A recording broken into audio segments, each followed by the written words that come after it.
Ready? Start.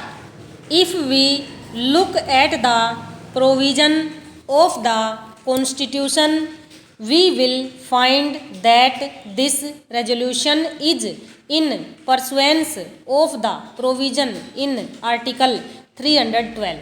According to sub-article within bracket 2 of the same article, we have now the Indian Administrative Service and the Indian Police Service, which according to the sub-article are deemed to have been created by Parliament. Earlier also we decided to create some other All India services. The reasons for the creation of these services have been given by the Honorable Minister and I entirely agree to them.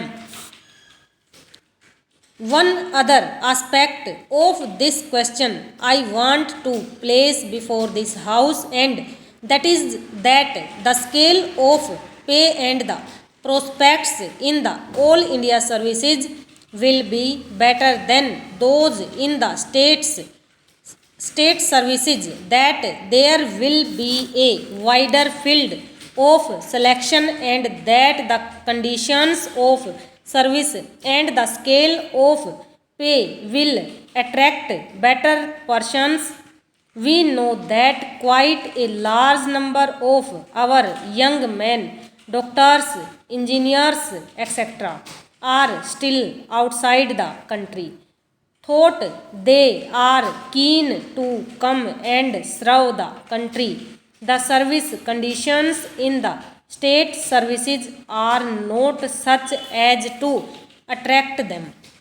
I hope and trust that our young engineers and others who are abroad will be attracted to come back to our country and serve it in view of the better prospectus. I think that the object of creating an All India service is to supplement and not to supplant the state services. I mean to say that there will be still the state education service, although we are going to have an All India education service also. I know how the states are dealing with it.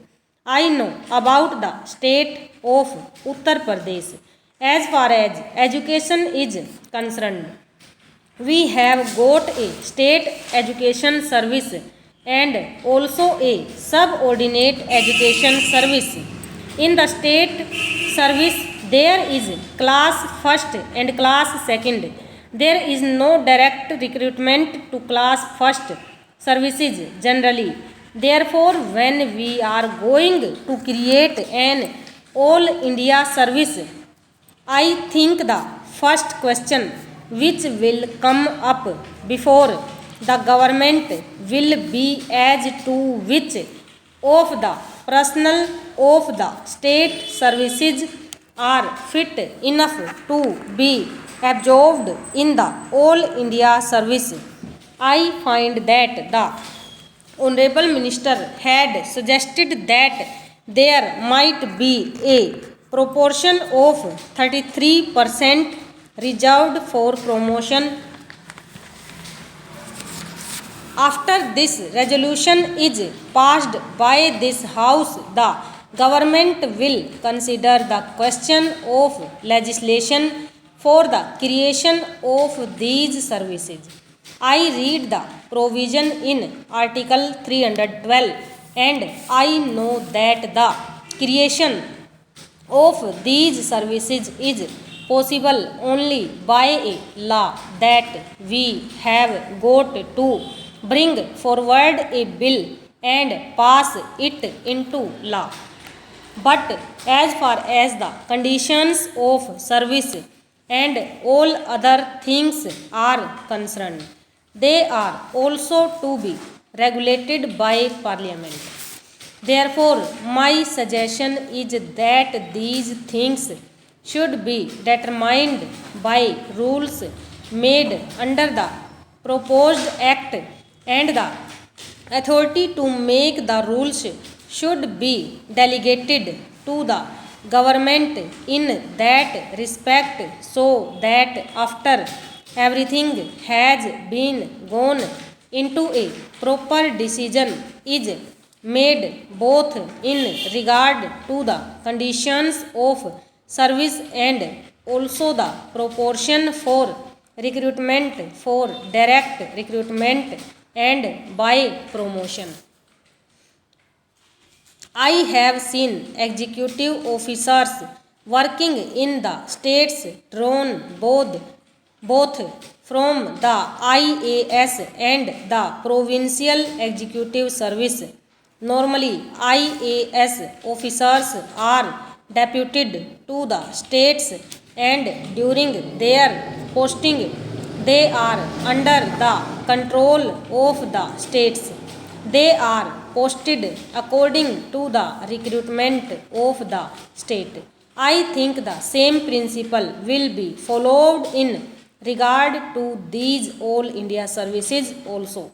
But it will be desirable that officers serving in one state should not be allowed to remain there for a very long period.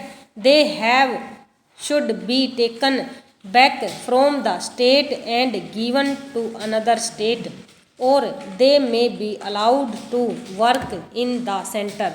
But as far as the administrative control of these officers is concerned, that will be with the states, but at the same time, because they are all India officers, all disciplinary proceedings and action taken in consequences thereof is to be taken by the central government in consultation with the Union Public Service Commission. There is one thing more, and that is this. Although these officers will be serving in the states and will really to a certain extent replace the present state officers, still I feel that additional expenditure on administration will be necessary. To think that it will not involve any additional expenditure is, I think, not a correct notion. The finances of the states being what they are, all the elastic resources are with us at the center. It is not possible for the states to bear any further burden. If any additional expenditure is involved in the creation of these services, that burden must be borne by the center and not transferred to the states, because this expenditure is on central services. Stop. Over.